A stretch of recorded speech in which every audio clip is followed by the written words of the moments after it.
Alrighty guys, we're back for some Bird Reanimator, and this is a Phyrexia All Will Be One Standard Brew. We're going to go over the deck, then hop right into some Ranked, but first things first, for anyone who may not know, I'm Red Cat and I play aggro decks, and any decks with red in them as well, so I hope that sounds fun to ya. Also, we do got that Discord link down in the description if you're interested in joining that up. Okay, what do we got in the build here? Yeah, speaking of the Discord, this was actually a Discord challenge to try to get Tawnos the Toymaker to work in a build.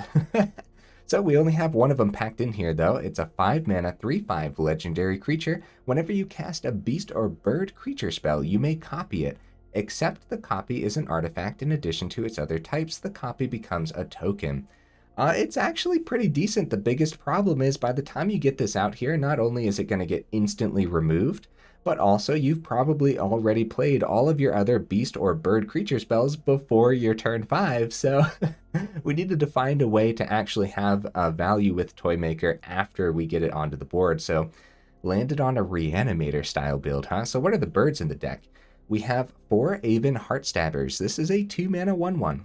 Flying. As long as there are 5 or more mana values among cards in your graveyard, Aven Heartstabber gets +2/+2 and has Death Touch. When Aven Heartstabber dies, mill 2 cards, then draw a card. It's actually going to fit this theme very nicely, isn't it?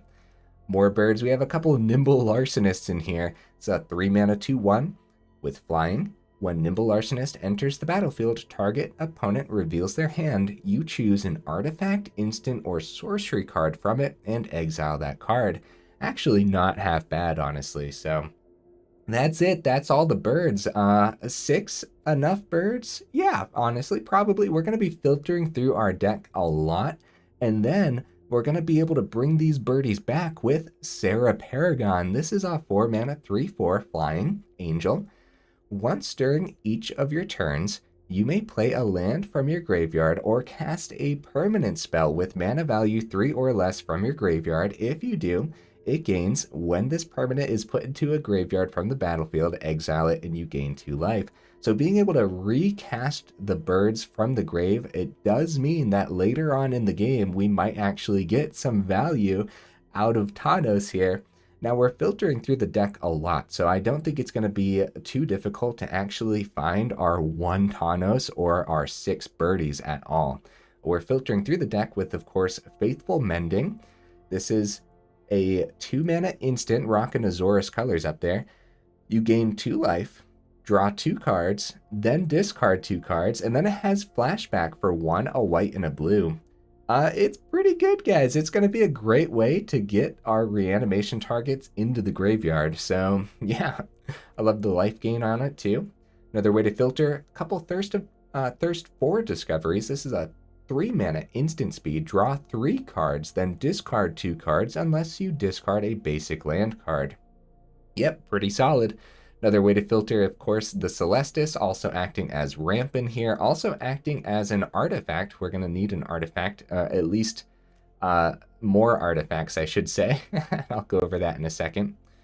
That is the main ways to filter through the deck. So how are we bringing stuff back from the grave? We have a couple Invoke Justice. Of course, it's a 5 mana sorcery. Return target permanent card from your graveyard to the battlefield, then distribute 4 +1/+1 counters among any number of creatures and or vehicles target player controls. Of course, you want to target yourself. I never understood that bottom part there. Why would you not want to target yourself? Anyways, it's going to be pretty great with all of our flyers. Distributing 4 +1/+1 counters on our flyers, it could help you wrap up a game, honestly. Of course, Repair and Recharge is in here as well. This is a 5 mana sorcery. Return target artifact, enchantment, or planeswalker card from your graveyard to the battlefield. Create a tapped Power Stone token. So that Power Stone token could come in handy, but really we're using Repair and Recharge to bring back our Portal to Phyrexia. We have all 4 of them. It's going to be very important in here. It's a 9 mana artifact, and when Portal to Phyrexia enters the battlefield, each opponent sacrifices 3 creatures. At the beginning of your upkeep, put target creature card from a graveyard onto the battlefield under your control. It's a Phyrexian in addition to its other types. So, Portal to Phyrexia is the main way for us to bring our creatures back, which of course the big creatures that we want to bring back with Portal is Tawnos and our Serra Paragon, and then start casting the birdies back from our grave with the Serra Paragon, so that way we can get duplicate birdies. And at that point, like, Heartstabber is kind of our win condition then, because we're hoping that it's a 3/3 flying at that point, right? Or more, because we might be plugging counters into these flyers with our Invoke Justice as well. So, of course, if we don't see any of our other creatures, Portal to Phyrexia can grab creatures from the opponent's graveyard too, so it's just going to be perfect on the top end here. We might as well keep going over the top end, huh? We have a single 1 with the Multiverse, an 8 mana enchantment. You may look at the top card of your library at any time. You may play lands and cast spells from the top of your library, and once during each of your turns, you may cast a spell from your hand or the top of your library without paying its mana cost. So just a very powerful enchantment, and a great reanimator target for the Recharge and the Justice. Of course, another great reanimator target. We have a single Atraxa up here. I mean, why not? We're playing the colors, right? It's a 7 mana 7/7 Phyrexian Angel. I love that. Of course, legendary creature. Flying, Vigilance, Death Touch, Lifelink. When Atraxa Grand Unifier enters the battlefield, reveal the top 10 cards of your library. For each card type, you may put a card of that type from among the revealed cards into your hand. Put the rest on the bottom of your library in a random order. So the card types are Artifact, Battle, Creature, Enchantment, Instant, Land, Planeswalker, Sorcery. So all of them there. So we have our instants, of course, with Fateful Absence, just some early removal here. We do have some enchantments in here. Candletrap. Now we could potentially just squeeze more early game removal, but I did want a permanent, because we can actually play Candletrap back from our grave with the Serra Paragon. Yeah, cast a permanent spell with mana value 3 or less. So bringing back a Candletrap isn't bad. We actually don't get to see this too often, so let's go over it real quick. It's a 1 mana aura, enchant creature. Enchanted creature has Defender, prevent all combat damage that would be dealt by enchanted creature. Then it has a Coven here, and funny enough, I actually don't think that Coven would be too hard to reach in this build, as funny as that sounds, right? So the Coven is sacrifice Candletrap, exile enchanted creature, and then of course activate only if you control 3 or more creatures with different powers. Okay, yeah, I actually think Candletrap is pretty decent in the right build, and I think this is actually the right build. And Atraxa's what I was talking about by just having more artifacts with Celestus, so that gives us 5 artifacts to potentially hit off of the Atraxa, and you get to select one of them, right? So then of course you can select one of your enchantments, one of your creatures, one of your sorceries, one of your instants, which of course Faithful Mending and the Thirst for Discovery are both instant speed as well. Depopulate, guys. Last card I think to go over here. We got 3 of them. It is a 4 mana sorcery. Each player who controls a multicolored creature draws a card, then destroy all creatures. So we could potentially draw a card off of this. We have a lot of multicolored creatures between Heartstabber and Larcenist, and then of course we can always bring it back later on with the Serra Paragon or any of our other reanimation cards in the deck too, right? I think Depopulate's going to be very, very important. Mana base, guys, it's kind of a nightmare, but I don't think it's going to hold us up at all. It's just heavily leaning towards white to make sure we can always cast the Invoke Justice on time. All 3, yeah, not all 3, but we have 3 Spara's Headquarters, 3 Raffine's Tower, Overgrown Farmland, opting for the Caves of Koilos, or however you pronounce this, right, for some early white. That's the main reason to have the caves here instead of the slower land. 4 Deserted Beach, a single Soaring City, and a single Seat of the Empire. 4 planes, a single island, 1 card over here in the honorable mentions, but let's be real. There is so much you could pack into this deck, it is unrealistic for me to have. I'd have like 20 honorable mentions over here, and I don't want to do that at all. Something else you could consider for a deck like this would be like counter spells and stuff, because we obviously have a lot of instant speed things going on too, so... 1 honorable mention, Ledger Shredder. It's another birdie that works with Tawnos. It almost made the cut, but I think Heartstabber is just going to be that much better in here. But we'll see, right? I think the deck is actually going to be pretty decent as long as the mana doesn't hold us up.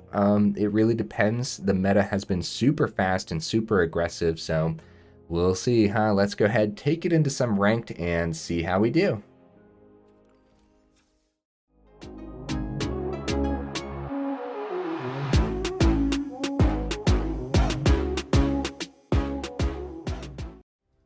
Okay, we'll see if we can get right into that first game here.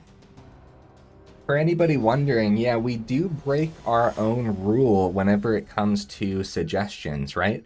Either Discord suggestions or suggestions down to the in the comments as well. We do break our own rule sometimes about playing aggro builds or builds with red in them as well. I almost squeezed red into this deck, but then I was like, I think it's going to be better with just these 4 colors instead of 5. Pretty slow hand. Opponent goes first. I'm scared, but we have mana. It's a slow hand. We should mulligan. What the heck? You know, if the opponent completely runs us over, that's fine. Oh, nice, nice, nice. Okay. Well, it's all slow land, so let's just start with the Raffine's Tower then. And we might find some fast land here to get the Heartstabber down. Jawbone Duelist. Aha! Look at us. It doesn't block the Duelist very well, but at least we can play something. We could still chump block and then bring it back with Serra Paragon when it comes time. I will do that. We actually get a draw here too. We're not taking poison. Getting some mill. Raffine's Tower. Another Heartstabber hit the grave. Depopulate. Uh-oh. Didn't want to see the Depopulate hit the grave by any means. Wow, Nimble Larcenist. We're drawing really well, guys. Okay, yeah, we'll do that. Since we can actually get Serra Paragon down next turn, too. Destroy Evil? Oh, man. Look at that opponent's hand over there. Oh, jeez. Yeah, honestly, a deck like this is a little bit out of my comfort zone, but we've played a decent amount of Reanimator in the past. Of course, most of them have had red in them. So I don't think it's going to be too bad here overall. Yeah, we'll go ahead and chump this. The Duelist is a big problem because it... Okay, Candletrap, that's good. We're just kind of in trouble in general here. But I'd like to be able to start to recast at least the Heartstabber and stuff from the grave, and Serra Paragon can block the Might. Let the Duelist through. Oh, do we just let the Duelist through? Yeah, we don't want to lose Serra Paragon. This is dangerous, guys. Losing that early Depopulate here, the game was actually giving us a Depopulate, and it's gone now. Faithful Mending doesn't do too much for us right now, unless we can find a reanimation, ditch our portal to Phyrexia. I think it's going to be Candletrap on one of the Duelists. Bring back a Heartstabber? How do we feel about that, guys? Actually... I'm sorry, opponent. I'm thinking, buddy. I am thinking. Get the headquarters down.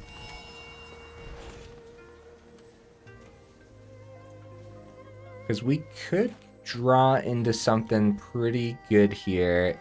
If the Heartstabber dies again, it actually gets exiled, so it might be Larcenist instead this turn. And try to bring Heartstabber back on a better turn. It's Larcenist to help us chump. And Candletrap for one of the Duelists. We're kind of just biding our time, obviously, and we got to keep Serra Paragon back to block some of this other nonsense. Oh man, yeah, this is the board state that we really, really want to see our Depopulate. We have 2 left in the deck here. Portal to Phyrexia, of course, would be pretty good. Ah, they can call white on the Duelist. Okay, okay, that's a reason to bring the Heartstabber back. I didn't think about that. That's pretty good, opponent. We can block here, block here. A lot of poison, man. That's a lot of poison. Oh, did they find something off the top too? Because they only had the Crawling Chorus. They might have protection for a Singer now. Maybe not. Maybe.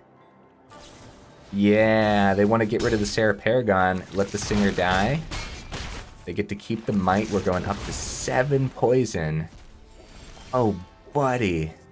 we are in some serious trouble here. Could find an untapped land, which would only be 4. Yeah, no, we're dead. Yeah, we would need an untapped land and a Depopulate. So, discard 2 cards. We'll ditch the portals because we're not close to casting them. Honestly, this could have gone either way. We could have seen a lot here, and by blocking with Heartstabber early on, we milled our Depopulate that the game was just handing to us at that point. But that's okay. Celestus, Thirst for Discovery, so we can ditch this and Celestus, and then just play out the Heartstabber, which is actually a 3/3 now with Death Touch. Pretty cool. That's pretty cool, guys. I feel like we had a lot of options, and yeah, I truly believe this could have gone either way. GG opponent. Dropping the good game there. Guys, when they played that Soul Partition, didn't it look different? I'm gonna have to check the video. When they played that Soul Partition, that was weird. Am I missing something there? It looked like it was like a black and blue card. Maybe I'm crazy. Maybe I'm seeing things. Oh no. No, I'm gonna check the video. That might be some kind of bug, or I don't know. You guys will have to let me know too. It would be funny. I'll go back and check the video and it was nothing. Maybe I was just looking at the Heartstabber, honestly. We kept a very risky hand that game too. This one's actually a little less risky. Go ahead and keep this. Because we'll actually start with the Spara's headquarters here. Yep, we have Depopulate in hand this time. That's going to be important. That's going to be huge. Well, depending on what we're up against, of course. Okay, get the Larcenist ready. The Larcenist is going to be great against a deck like this, where we could take out a negate from the opponent's hand or something very important like that. So that way our Invoke Justice actually hits when it needs to and stuff like that, you know? Oh, maybe we can hit Wedding Announcement number 2. Taking a little bit of damage. I'm not too concerned about that. Disdainful Stroke. They have a Wandering Emperor chilling too.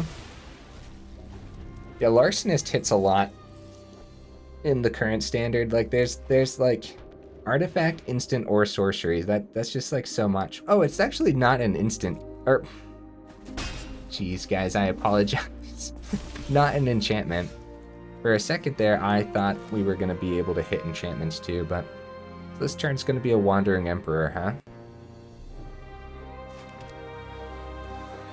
I don't plan on blocking with the Larcenist, and we can definitely... This is the style of deck that knows how to get damage through, so let's let them exile. And then get the Serra Paragon down. Run away. It's a little silly. If we held back, they still probably would have played the Wandering Emperor. And then I just would still have a birdie on the board, and they would probably just create a Samurai instead, where now, by having them do the -2, if they have removal for the Serra Paragon, that was all risky then with the swing. It might actually not be removal though, so I think we're going to be able to hit that Wandering Emperor. Thirst for Discovery. Okay, let's start with the swing. I wouldn't mind starting with the Thirst for Discovery just to see what we see, but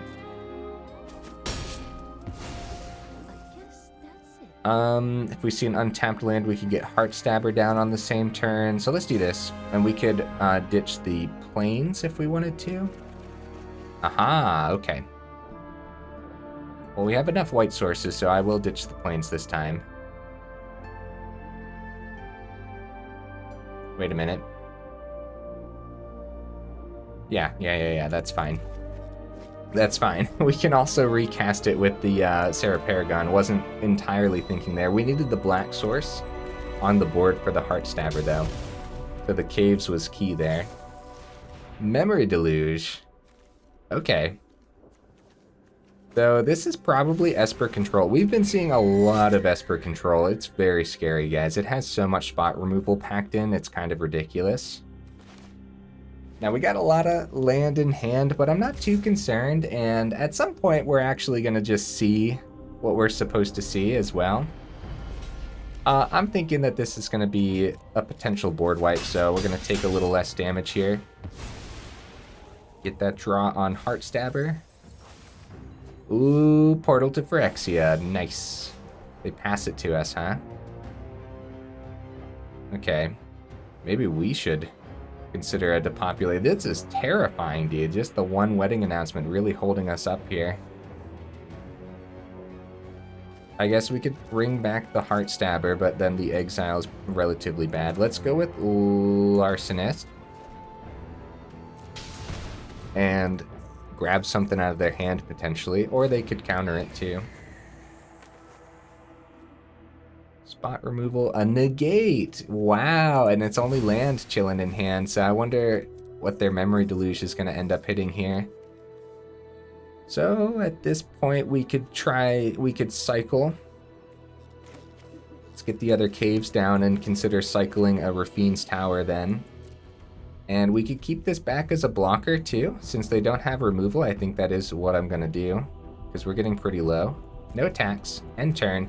We have the cycle open on Raffine's Tower, and the opponent technically doesn't know it's in our hand. Speaking of cycling, there you go. Nimble Larcenist with the Serra Paragon, I like it. Not a lot of great attacks here. So they're keeping the Memory Deluge open. Okay, Faithful Mending's good. We have the Portal to Phyrexia to discard here. So let's do that.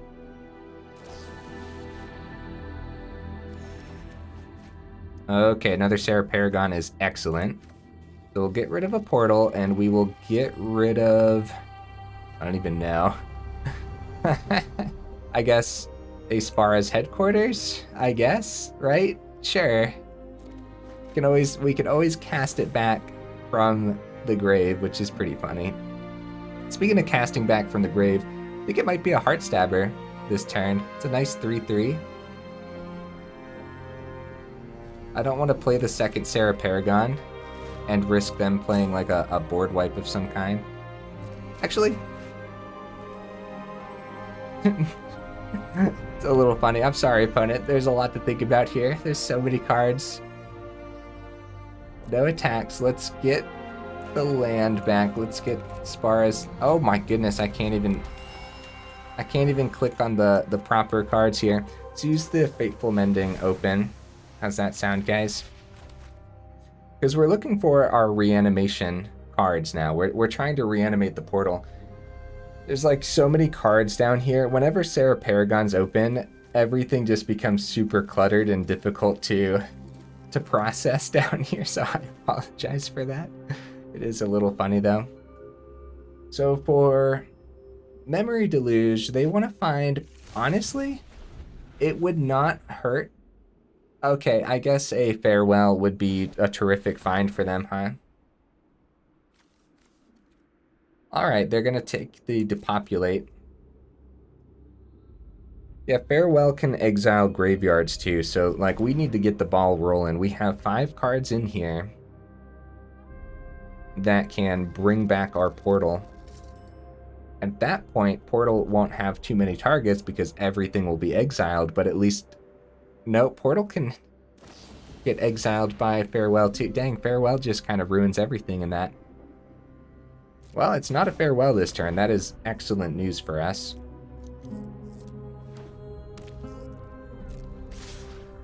They go for the swing. They know we have the seat. I guess we'll start with the Faithful Mending. That makes sense to me. Portal. Now I'm scared to actually get rid of the other portal here, but...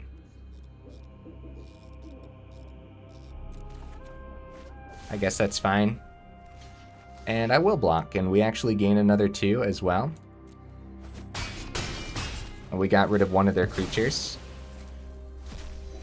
Yeah, they're plugging damage through with this wedding announcement, man. Hey, there's a repair and recharge, huh? There we go. 1, 2, we'll have 2 open. I guess we should play an untapped land just in case, right? You never know.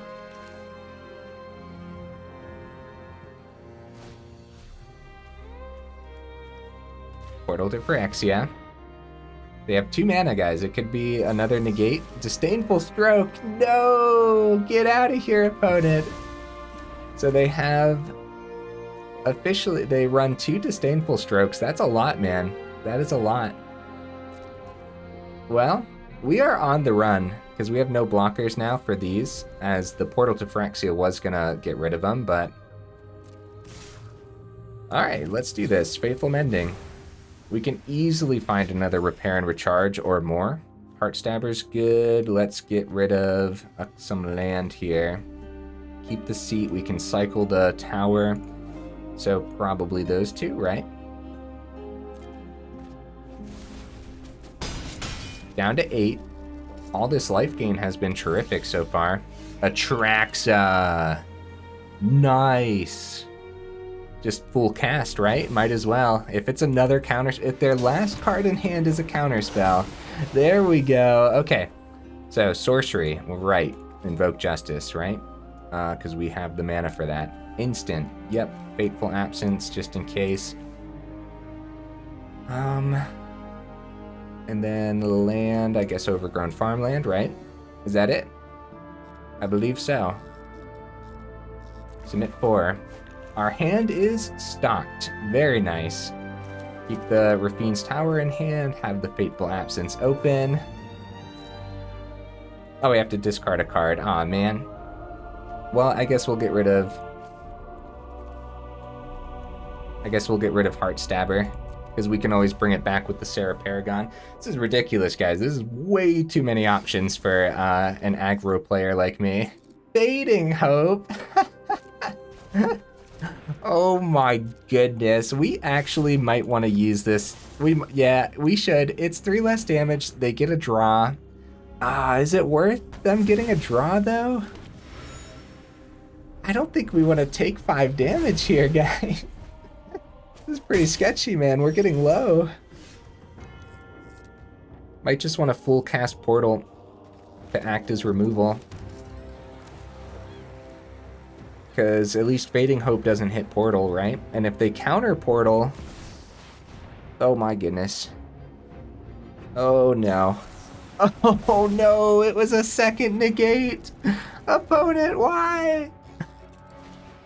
These wedding announcements are literally going to be the end of us, guys. How are we going to get around this if they find something every turn? We could go wide? Go wide, okay, that's an option. Invoke Justice does bring back Portal, but they might just counter it, and then we'll be forced to play Serra Paragon. Alright, we gotta try it. We start with the Serra Paragon, right? We start with the Serra Paragon. That way we have something to plug the counters into. But now we only have 1 mana open if it's a Make Disappear. I'm scared, guys. I'm scared. I'm scared. Opponent! No! That's so funny, dude. What on earth is even happening? Bring the Candletrap back and save the land, I guess. We could have played Seat to have 2 open. I was not anticipating them to have a Make Disappear as their last card, though. I should have been. What a game, dude. What a game. I don't know who this is leaning towards. I really don't. I'm pretty sure it's leaning towards us since we have so many more cards, but we're at 3. And, like, we're really struggling to land anything. So, I mean, they end up passing. Wedding announcement, yep. One with the Multiverse, nice. I guess we can just outright play that. We might as well. See what's on top. It's a land. A land on top, which we will play. Ooh, Faithful Mending. It's just gonna be a free Atraxa though. Hopefully that life gain does a thing for us. Invoke Justice. Oh, Celestus. Heartstabber's our creature. Instant is our Faithful Mending. And I suppose a Raffine's Tower is our land, right? Submit 5. There is way too many cards here to keep track of. Like, this is way too much to deal with right now. Celestus? Candletrap off the top? Slow these humans down. Save Serra Paragon back as a blocker. Okay, discard a card. This is too much, guys. This is too much. Heartstabber.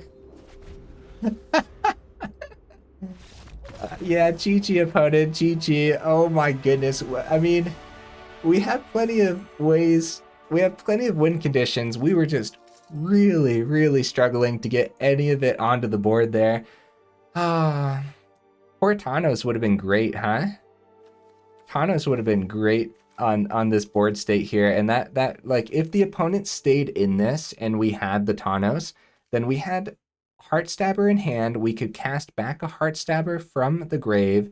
We had a free cast off of one with the Multiverse. We had 17 cards left in the deck too, so actually getting there to the point where we were getting a pretty good chance to see the Tawnos eventually.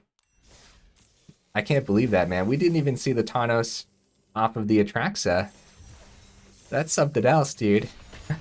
Well, it's good to win against Esper Control for sure, and the opponent rocking the right counter spells, huh? 2 negates, 2 disdainful strokes, both of those being very good against the deck that we are running right now. I like the disdainful stroke edition though. We don't actually get to see that too often. And like, it makes sense when a lot of mono red right now is playing Raiju on the top end too, so it kind of sort of works for that as well. Alright, we'll get the deserted beach down. Swamp. Okay. Play the island to make the opponent sweat a little bit, make them think we're leaning towards blue. Faithful Mending, see if we can see a good target to send. No good target. Alright, Candletrap is probably not going to do too much right now, so I'll send that and a land. There's plenty of land in the build. Populate's fine. Save a Talos. Faithful Mending is ready. Got plenty of targets we want to bring back with the repair and recharge, and we could still technically see it. See what we see? Larcenist is good, I guess, but we can eventually bring that back. The Depopulates are probably going to be pretty good against this deck too, so we'll send the other Faithful Mending. I guess that makes sense, right? Oh, they can take stuff out of the grave with the Trespasser though. That was a very sketchy play on my part, guys. Very sketchy play. I should have waited till after they took something. Alright, Depopulate. Let's get rid of the Trespasser. At this point, now we're just really hoping to see any of our other cards. We could play Depopulate number 2. Repair and Recharge hits the Candletrap, and that's it. So we're just gonna, let's take a little bit of damage from the Shieldred and see if they can play another Trespasser or something. Life of Toshiro, okay. They don't swing with the Shieldred. Oh, Wandering Emperor. Yeah, that's funny because we know we're not playing with the Wandering Emperor. The opponent does not know. I have 2 open. Serra Paragon's great, man. Candletrap is like not a great target for Shieldred though because it does so much. And it didn't look like they were swinging anyways, but they probably swing into this. Yeah, what the heck. Candletrap on Shieldred. Why not? Why not? It's a bad target. It really is, but I don't want to just keep the 2 land open when we don't have anything, and not even Seed of the Empire does anything. And look, now Shieldred, now they draw 1 less. So that's good news. Actually, since we gained some life there too because of the Serra Paragon's ability, so that actually ended up working out nicely, I would say. Oh boy. Oh boy, guys. I don't know if it's Depopulate yet. I don't think so. We are struggling to see the top end in some of these matches. I think taking a little bit of extra damage on Shieldred is totally fine. Just so that way we can hit more with the Depopulate. Wow, they hold 6 mana open, guys. That is a shame. Yeah, they must have known that. Well, they're definitely playing around a board wipe. Invoke Justice is a terrific draw, but we got to get rid of this board. No question. No question in my mind, the board has to go. Seed of the Empire is great. It can take out a blitzed and tenacious underdog, which isn't seeing as much play in the Life of Toshiro builds. Oh, buddy, we are so dead. We are so dead. Oh, man. There were probably, well, one of the biggest plays this game that I shouldn't have done was play the Faithful Mending on top of the Graveyard Trespasser. We should have let the Trespasser hit first, then they took something, then we'd still have stuff to do, you know? So we will go Invoke Justice on the Serra Paragon. Target us. I'm pretty sure we're dead here, guys. I'm pretty sure we're dead. Oh, we should have made sure we took 1 less damage by playing Farmland instead. Because now we can't play Larcenist because of the caves. What have I done? What have I done, guys? Well, we'll see if the opponent has it then. Actually, we don't have any black sources that don't deal damage, so either way, we couldn't play. Yeah, GG opponent. 3 Invoke Despairs. That pretty much does it, regardless of what deck you're playing, honestly, but... Oh, buddy, wow. Very tough uphill battle there, and I definitely could have played that one out better too, so let's try to get one more game in. The games are a little bit on the longer side. We're 37 minutes in somehow. We have yet to draw the poor single Tawnos packed into the build here, so...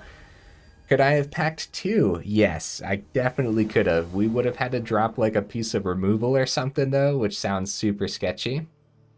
Opponent goes first here, and the hand isn't great, man. But we have so much land packed in here, and we know that the deck knows how to draw land well.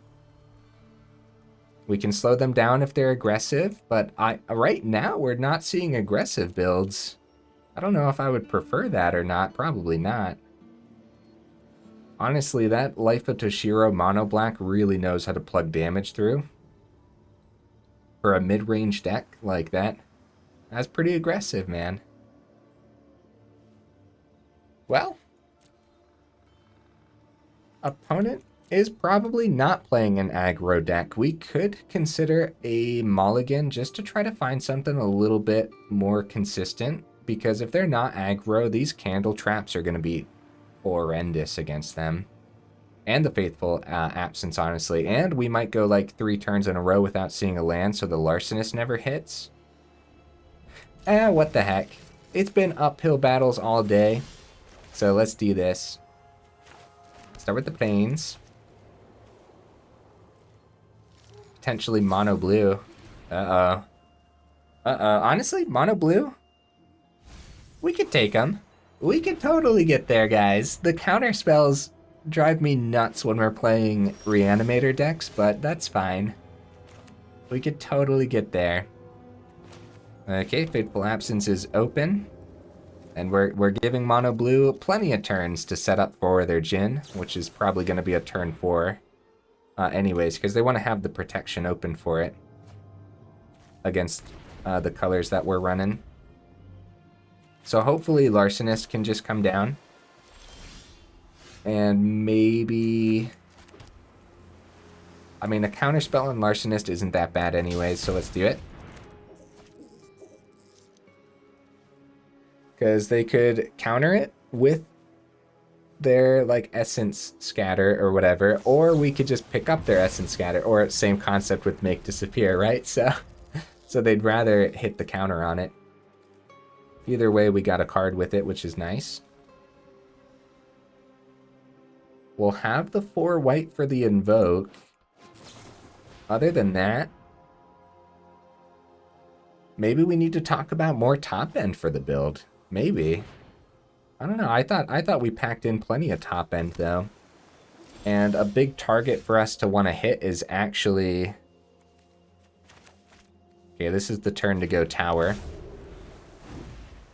Yeah, a big target for us to want to hit is actually the Serra Paragon, and of course the Tawnos too. And we have so many ways to filter through the deck as well. Aw, man. Ah, jeez. And that's got a ward too as well, so we can't hit it this turn because I played my tap land. That's something I could have thought about, but I mean, it's going to be a counterspell anyways, so Candletrap might be a better bet, right? Start with the Candletrap and pay the ward too. And we'll see. We'll see what they end up doing here.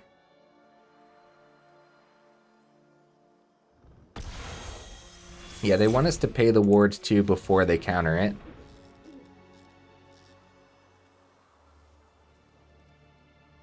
Now we could play Farmland. Oh, Spell Pierce, yeah. See, I could have played around that too. Ah, man, I've been butchering with these counter spells from the opponents, guys. I apologize. Yeah, we could have played Farmland and had the 2 for the Spell Pierce. At this point, we just keep Faithful Absence open to try to hit their Djinn on their turn, and then go try Candletrap again next turn. At some point, these decks run out of counter spells, though, so... Okay, down to 14. Looks like they might only have the Terror here, which would be really nice.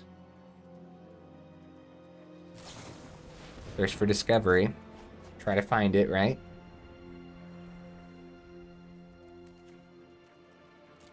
For the Invoke Justice, just bringing back the Larcenist, isn't that terrific? We really, really need to see our top end here a little bit more. Third island hits.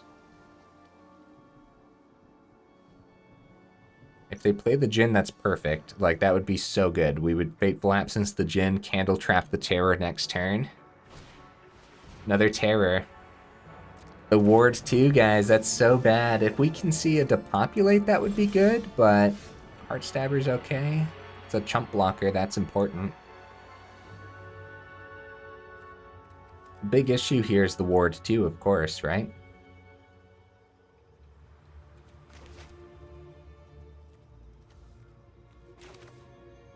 Well, now we have the 5 mana. If it is another Spell Pierce, then at least...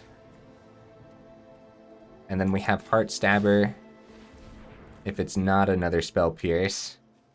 Yeah, the ward too is such a problem, man. The Candletraps would be better on Djinn, but there's no guarantee that they're ever going to draw a Djinn this turn, so... So we have Heartstabber. Okay. So you and you is fine, and then we'll have the Heartstabber open.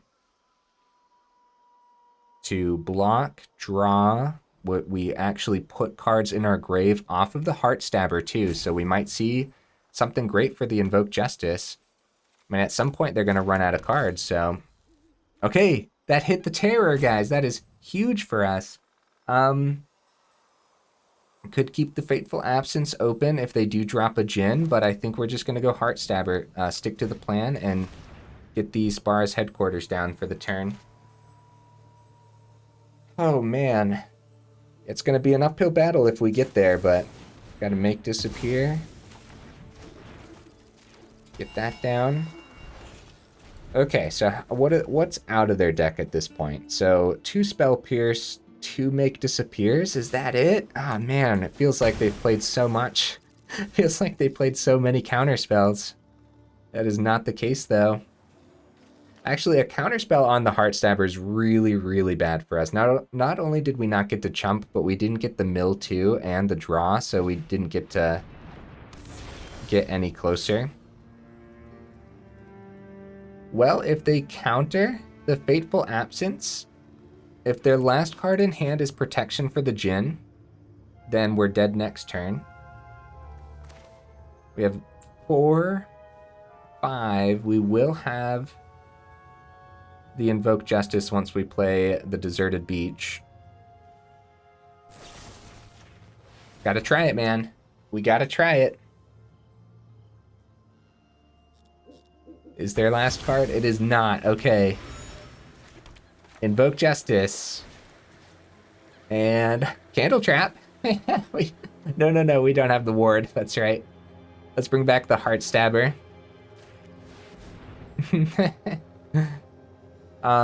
It trades with the Terror then, and then also... Oh, they could find a Spell Pierce off this clue. They could. They have one island. There we go. It trades with the Terror. It mills cards. It draws us a card. Oh, geez. This is an uphill battle, man. We're going to filter this tower for sure. Okay, we're at trading. Definitely. Anything that has us live longer is the key here. So 2 Terrors out, 1 Djinn. Another Heartstabber, dude. That's terrific, man. Portals in the grave. Now our Invoke Justice or our Repair and Recharge is going to be great. Man, I would have loved to see Tawnos today, guys. I apologize. Sometimes when we do these Discord challenges and other similar things like that, dude, they just stocked their hand. Like, that is ridiculous.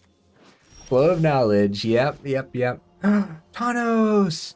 Tawnos, let's go! Tawnos! It's gonna get countered now. They drew too many cards, man.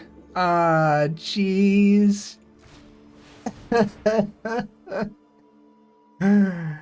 We finally saw Tawnos and the opponent drew half their deck last turn.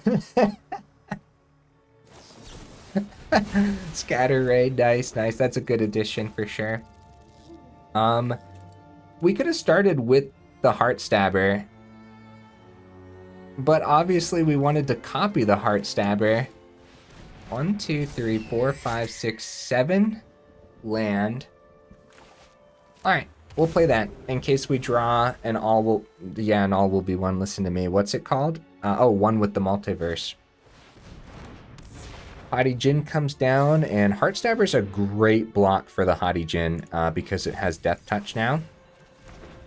But Fading Hope exists in this deck. Dude, they've literally drawn half their deck at this point. That is terrifying business. Unfortunately, we just do nothing, and then if they have removal for the Heartstabber, it's over. They just swing with Djinn. Yeah, GG opponent. Ah, man. We finally saw Tawnos, and obviously we wanted to copy the bird, but one thing we could have done was played Heartstabber. They would have countered it, and then we could have played the Toymaker, but then it wouldn't have done anything, because it's not like we ended up seeing anything else there. Good game, opponent. Wow, uphill battles, guys. Let's go ahead, go over the deck one more time. This was actually, I'll wait till we get over there to the deck to talk more about this. I did get a couple quests done today, though. That's good. Actually, got all the quests done. Very nice. That's always good. I let the quests sit there until the days that I sit down and record. Okay, here's the deck list again, guys, and this one was actually a pretty tough one for me to pilot. I'm not gonna lie. I know I mentioned it was out of my comfort zone, but I thought it was gonna be easier because we've played plenty of Reanimator in the past. It was a tough one for me. I would have preferred, I guess, practicing with it first, but I also enjoy just going in and playing the decks, having never played them before, and then experiencing it the first time with you guys, you know what I mean? So it really depends on the deck. Depopulate's very important, man. 4 of them might be required in here. What would I drop? Probably a single Heartstabber. You're going away from the whole bird aspect. Tawnos didn't make an appearance as much as I thought it would. I thought a one of in a deck that filters through its deck like a lot. Like we are doing a lot of filtering. I thought a one of would be fine and we would see it more. Like we saw the Atraxa when we needed to. We saw the one with the Multiverse. We didn't see Portal to Phyrexia as much as we needed to. Like this whole top end, bro, where was it half this time? Here's like the best reanimator targets that we really wanted to see. And a lot of the times we did not see those when we needed to. And when we did see them, the opponents were set up with counter spells, which was really just a shame, honestly. Basically just packed with counter spells. We did get that one victory against Esper Control, which was really nice. Yeah, it makes sense that we could get a victory against control decks as we're an equal amount of control, but then we have a really good engine to get rolling in the middle to late game, right? So that does make sense. Other than that, Nimble Larcenist, dude, this card does some work, man. This card puts in work. Artifact, instant, or sorcery hits a lot, and since we saw so many counterspells, grabbing counterspells out of the opponent's hand with the Larcenist is actually just really good. Candletrap, dude, I'm telling you, it's actually pretty decent. I like it, and having it in here as that enchantment that can be recast off of Serra Paragon is actually pretty decent. And then, of course, having it in here as an enchantment that we can grab with the Atraxa too is really good. I think the deck could have done a lot better today. Now, yeah, like I said, I could have played it out better too, but I don't know, man. I think there's actually some power packed in here. I really do. It's too bad. Like, think if the Tawnos actually would have landed in that last match and we doubled down on the Heartstabbers, we would have had 2 of them, which means that one Fading Hope from the opponent wouldn't have been enough to actually get us there. They would have needed 2 Fading Hope. Now, maybe they would have had that. I mean, you know, it does feel like the opponents have it usually. But having 2 of these and a Tawnos on the ground too, I don't know, man. That seems pretty good. Maybe they would have even targeted things differently if the Tawnos was on the ground. Maybe they would have Fading hoped the Tawnos instead. Probably not, but you know, it's just something to think about, I guess. I think the mana base was great. I don't think that's going to hold us back at all. 25 land? Dude, I'm a little taken aback by that. I thought I had like 26 or 27 in here. Yeah, we saw a lot of land, dude. Wow. Yeah. I wouldn't drop to 24 though. Like you always want to see 5 mana. So 25 is perfectly fine, right? Because you'll get to your 3rd mana, you're filtering at that point, you're finding more land at that point, you're potentially ramping with Celestus. At that point, you're getting to your 4th mana, which means Depopulate can help you last a couple more turns to find your 5th mana, and 25 is probably right where you want it with this build. But overall, I guess we gotta classify this deck as a janky, but I think a larger sample size is required. And of course we have to see Tawnos more, and so if we ever revisit this deck in the future, of course we're going to revisit Tawnos. This is actually my 2nd or 3rd time playing with Tawnos. I can't really remember. I've definitely made many decks with Tawnos, but I don't know how many videos I made with Tawnos. Either way, we're going to keep our eye on the new sets, see what beasts and birds come out, and see if we can actually get Tawnos to do a thing in the future as well. I think Serra Paragon was going to be the best bet, though, to actually see Tawnos do a thing, to actually help us wrap up the game. Didn't see it today, unfortunately. Guys, if you made it this far into the video, y'all are champions for real. I super duper appreciate you, and I will see you in the next one.